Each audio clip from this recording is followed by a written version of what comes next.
Media మిత్రులకు నమస్కారం। ఈరోజు రంగారెడ్డి జిల్లా అబ్దుల్లాపూర్ మెట్టు మండల పరిధిలో ఉన్నట్టు రావి నారాయణ రెడ్డి కాలనీ ఫేజ్ 3లో తెలంగాణ రైతాంగ సాయుధ పోరాట వార్షికోత్సవాల ముగింపు బహిరంగ సభను ఈ పేదల సముదాయంలో జరుపుకున్నాం। ఇప్పటిదాకా బహిరంగ సభ జరిగింది। ముఖ్యంగా నాటి వీర తెలంగాణ మరి పిలిపించినటువంటి పెద్దలు రావి నారాయణ రెడ్డి గారు, బద్దం ఎల్లారెడ్డి, మక్దుం మొహిద్దీన్ గారు నిజంగా ఆంధ్ర మహాసభకు ఆనాడు వాళ్ళు నాయకత్వం వహిస్తూ నిజాం నిరంకుశ పాలన వ్యతిరేకంగా భూమి కోసం, భుక్తి కోసం, మరి వెట్టి చాకిరి విముక్తి కోసం జరిగినటువంటి మరి వీర తెలంగాణ సాయుధ పోరాటం నిజంగా సంవత్సరం పాటు జరిగింది। ఆ పోరాటంలో 4,500,000 మంది కమ్యూనిస్టులు మరి పేద ప్రజల కోసం మరి వాళ్ళ ఈ తెలంగాణలో ఉన్నటువంటి భూస్వాముల దగ్గర ఉన్నటువంటి మిగులు భూములను మరి వాళ్ళ 10 లక్షల ఎకరాల భూములు పంచింది। 3,500,000 గ్రామాలను విముక్తి చేసిన దొరల నుండి, జాగీదారుల నుండి। కాబట్టి ఇలాంటి ఒక సువర్ణ అక్షరాలతో లిఖించబడినటువంటి ఈ యొక్క తెలంగాణ రైతాంగ సాయుధ పోరాటం వాళ్ళ ప్రభుత్వము సంపూర్ణంగా ఇది విలీన దినోత్సవంగా చేయకపోవడం అనేది చాలా దుర్మార్గం। ఆనాడు ప్రత్యేక తెలంగాణ రాష్ట్రం వచ్చిన తర్వాత కేసీఆర్ రాకముందుకు వాళ్ళ రాష్ట్రం రాకముందుకు కేసీఆర్ హామీ ఇచ్చాడు। వాళ్ళ తెలంగాణ విమోచన దినోత్సవాన్ని ఇవాళ ప్రత్యేక తెలంగాణ రాష్ట్రం ఏర్పడితే నేను ప్రభుత్వ పరంగా చేస్తా అని కేసీఆర్ హామీ ఇచ్చి మాట్లాడతాను। వాళ్ళ రేవంత్ రెడ్డి గారి ప్రభుత్వం కూడా అదే చేస్తాం। వాళ్ళ ఒక మెట్టు దిగొచ్చి ప్రజాపాలన దినోత్సవంగా అనేది మరి రేవంత్ రెడ్డి గారు ప్రకటించడం కొంతవరకు, కానీ నిజంగా వాస్తవానికి కూడా ఇది విలీన దినోత్సవంగా ప్రభుత్వం అధికారికంగా చేయాలి। భవిష్యత్తులో కూడా ఆ రకంగా ఈరోజు సెలవుగా ప్రకటించాలి। వాళ్ళ 4,500,000 అమరులకు గౌరవంగా ఈ రాష్ట్రంలో ఏదో ఒక గుర్తింపుగా ఒక గౌరవాన్ని, సముచిత గౌరవం ఇచ్చే విధంగా ఈ ప్రభుత్వం కృషి చేయాలని ప్రభుత్వాన్ని డిమాండ్ చేస్తా ఉన్నాం। ఇది కమ్యూనిస్టుల యొక్క హోన్। కమ్యూనిస్టులు ఎర్ర జెండా పోరాటాల ద్వారానే నిజాం రాజు నుంచి తెలంగాణ నైజాం మరి ఈ ప్రాంతం అంతా కూడా విముక్తి కాబట్టనేది అందరికీ తెలుసు। దీన్ని బీజేపీ వాళ్ళు వక్రీకరించి చెప్పినా ప్రజలు నమ్మరు। దుర్మార్గంగా వాళ్ళు ఏదో హిందూ ముస్లిం గొడవ చిత్రీకరించి, అంటే ముస్లిం రాజు, హిందూ ప్రజలు, తెలంగాణ సమాజం ఆ ముస్లిం రాజుకు వ్యతిరేకంగా ఇది జరిగిందని అబద్ధపు ప్రచారం ఈ ఆర్ఎస్ఎస్, సంఘ్ పరివార్, బీజేపీ వాళ్ళు చేసేదాన్ని పూర్తిగా ఖండిస్తున్నాం। ఇది పేద ప్రజలకు, వాళ్ళ భూస్వాములకు వ్యతిరేకంగా జరిగినటువంటి పోరాటం। ఇది వర్గ పోరాటం।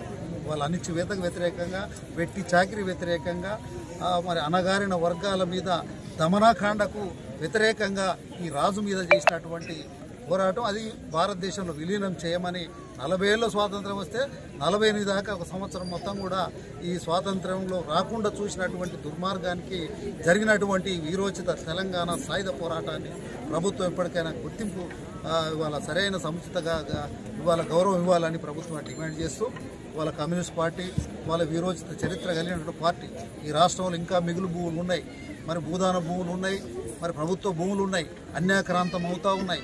వాటిని వెలికి తీసి వాళ్ళ పేదలకు పంచాల్సిన అవసరం ఉంది। వాళ్ళ హైదరాబాద్ చుట్టుముట్టు నగరంలో మరి ఓఆర్ఆర్ ఉంది।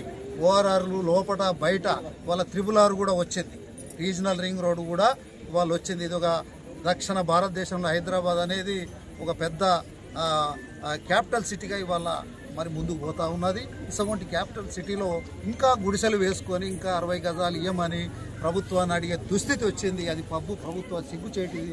వాళ్ళ కమ్యూనిస్ట్ పార్టీ నాడు ఎకరాలు, లక్షల ఎకరాలు వంచింది, మరి భూములు వంచింది। ప్రభుత్వ భూమి పంచాలనేటువంటి భూ పంపిణీ పేదలకు జరగాలని డిమాండ్ చేసి, పోరాటం చేసి ప్రభుత్వ ఎజెండాగా మార్చిన చరిత్ర వాళ్ళ కమ్యూనిస్టులది, త్యాగధనులది। కాబట్టి ఆ ఎజెండా ఇంకా అమలు కాలేదని మా ఆవేదన।